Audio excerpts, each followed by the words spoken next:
Mereka asik masuk berpelukan, melepaskan kerinduan. Kesempatan ini tidak disia-siakan oleh Diana. Berkelebat masuk ke kamar mereka, melihat Ambar yang tertidur pulas. Dengan hati-hati Diana segera menotok urat leher Ambar agar tidak dapat berteriak dan lemas, namun tidak mematikan. Diselimutinya guling oleh Diana agar nanti nampak Ambar masih tertidur pulas. Pelan-pelan dengan tidak bersuara karena ilmu meringankan tubuh, Diana memanggul Ambar yang sudah tidak berdaya menuju Yoseko di luar yang sudah menunggu. Keduanya kemudian menuju tempat Boy Gatot yang menunggu dengan kereta kuda yang telah disewa.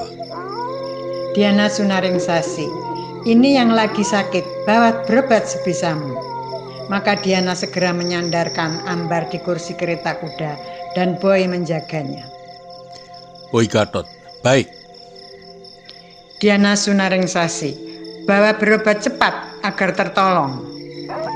Mendengar suara yang sudah tidak asing lagi bagi Ambar, bahwa yang memanggulnya adalah Diana dan suara Boy Gatot, kini Ambar merasa tenang walau tidak mampu berbicara, lemas. Ambar mengerti kalau mereka hanya bersandiwara, karena pada dasar Ambar sehat, hanya dibuat tidak mampu berbicara dan juga dibuat lemas agar menurut. Sesungguhnya Ambar tersenyum dalam hati, ada apa dengan sandiwara ini? Kusiro Dikromo, sekarang kita kemana, Den? Boy Gatot, antar anak ini berobat, Paman. Arahnya ingat ketika aku bersama temanku dulu turun. Kusiro Dikromo, ya Den, temannya tidak ada yang ikut. Boy Gatot, tidak Paman, selesai antar ini sudah selesai.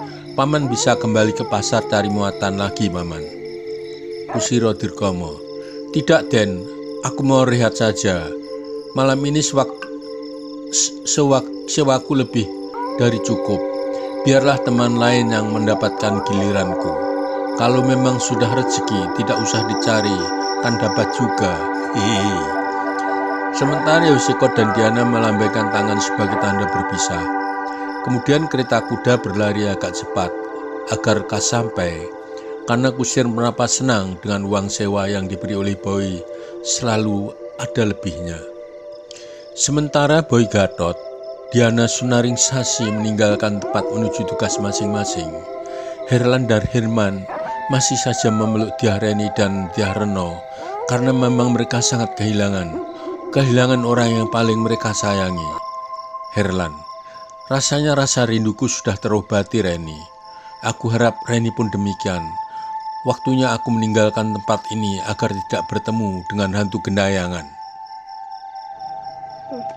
Dyah Reni, benar Herlan, sebelum malam larut, besok kalau ada kesempatan datang lagi ya.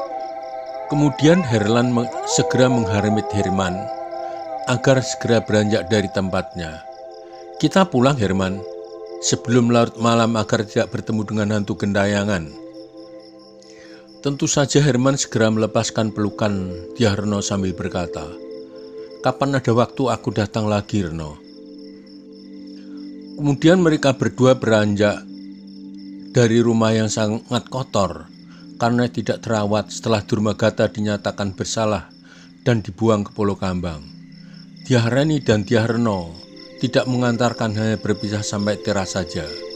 Kemudian masuk lagi. Dilihatnya remang-remang Ambar masih tidur dengan nenyaknya. Kemudian mereka juga tidur di sampingnya. Alangkah terkejutnya, ternyata yang disangka Ambar tidur dengannya hanya sebuah bantal guling yang diselimuti. Dyah Reni, Reno, ternyata apa yang dikatakan Ambar jadi kenyataan. Dia minggat dengan memanfaatkan kelengahan kita. Apa yang harus kita lakukan, Reno? Ya Reno, tenang Kak Reni, kalau saja kakak menanyakan, katakan kita sudah menjaga dengan hati-hati. Tetapi Ambar melarikan diri di saat kita tidur di malam hari. Kita tidak mungkin untuk mencarinya. Mau cari di mana? Semua gelap gulita. Dyah Reni, iyalah Reno, kamu saja yang menjelaskan. Rasanya tidak mungkin malam ini kita mencari. Kemudian mereka tidur dengan memejamkan mata, namun pikiran mereka melayang jauh Kenapa Ambar pergi tanpa pamit atau minggat seperti yang pernah diutarakan?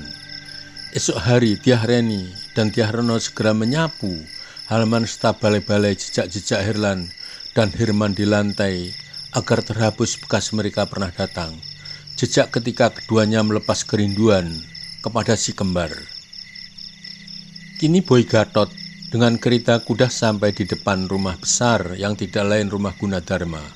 Boy Gatot, "Paman, aku turun di sini untuk berobat. Sampai ketemu lagi, Paman." Kemudian mengangkat Ambar yang masih lemas sehingga tidak menimbulkan kecurigaan bagi Kusir. Kusiro Dirkromo, "Sampai ketemu lagi, Den. Semoga cepat sembuh." Segera Kusir menghentak keridanya meninggalkan Boy dengan wajah sumringah. Malam ini bisa pulang lebih awal karena mendapatkan sewa lebih dari biasanya dari Boy Gatot. Sesampainya di teras Gunadarma, suami istri segera menyongsong Boy yang sedang mengangkat Ambar.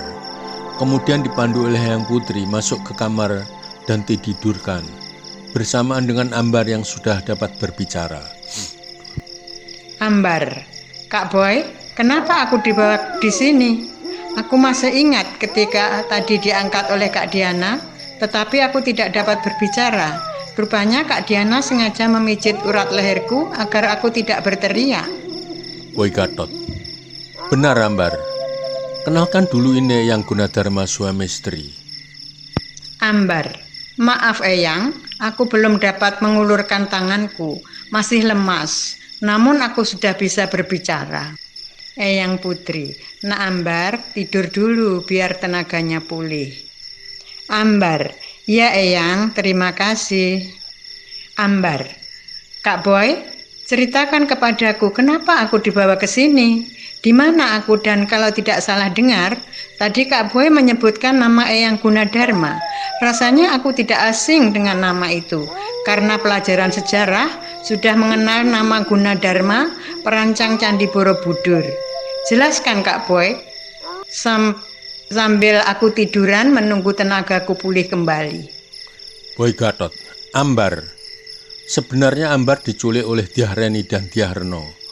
Tujuannya supaya kami pendaki Gunung Semeru Group datang melalui lorong waktu masuk ke tahun 825 untuk bertanggung jawabkan kemenangan kami 6 bulan lalu, mengalahkan para pemberontak Mataram dengan mudah karena kami menggunakan akal bukan okol. Rupanya lawan tidak dapat menerima kekalahan dan menculikmu agar kita datang kemari. Kita juga datang kemari namun dengan cara sunyi, karena kalau kita berhadapan dengan mereka, kita bisa kalah, bahkan bisa terluka.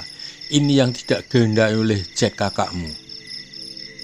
Ambar, oh begitu ya Kak Boy, aku baru mengerti. Ternyata cerita kakakku kalau pernah masuk lorong waktu itu bukan khayalan. Susah untuk dibuktikan, ternyata kini aku mengalami sendiri. Boy Gatot, nah, beristirahatlah dulu sambil menunggu kedatangan Jack dan yang lain yang juga melakukan tugas. Ambar, terima kasih Kak, kini aku mau tidur dulu.